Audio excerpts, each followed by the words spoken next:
স্বামীর অভিযোগ নিয়ে কোর্টে যাওয়ার হুমকি, স্ত্রী দেবযানীর কথায় এবার পাল্টা জবাব দিতে দেখা গেল অভিনেতা ঋষি কৌশিককে। যিশু নীলাঞ্জনার ডিভোর্স নিয়ে চর্চার মাঝেই সম্প্রতি একটি ভিডিও পোস্ট করে দাম্পত্য ভাঙার ইঙ্গিত দিয়েছেন অভিনেতা ঋষি কৌশিকও। নাম না করে স্ত্রী দেবযানীর বিরুদ্ধে একাধিক অভিযোগও করেছেন তিনি। তবে স্ত্রীকে নিয়ে যখন অভিনেতা এত অভিযোগ করছিলেন তখন শুরুর দিকে অভিনেতা ঋষি কৌশিকের স্ত্রী দেবযানী চক্রবর্তী চুপ থাকলেও পরে নিজের বক্তব্য স্পষ্ট করে দেবযানী জানিয়েছেন, আমার বিরুদ্ধে যা যা অভিযোগ করা হয়েছে তার প্রতিটি সম্পূর্ণ মিথ্যে। এগুলি করার একমাত্র কারণ আমার সামাজিক সম্মানহানি করা, আমার ক্ষতি করা এবং পোস্টদাতার নিজের নিজ উদ্দেশ্য সাধন করা। দেবযানী আরও বলেন, গোটা বিষয়টি নিয়ে তিনি আইনি পরামর্শ নিচ্ছেন।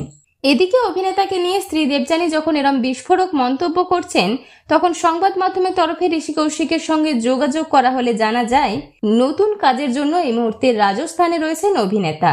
তিনি জানিয়েছেন, আমি ঠিক সময়ে উত্তর দেব, আপাতত কিছু বলতে চাই না। বিনোদন জগতের আরো অন্যান্য খবর নিয়ে ফিরছি, জুড়ে থাকুন আমাদের সঙ্গে।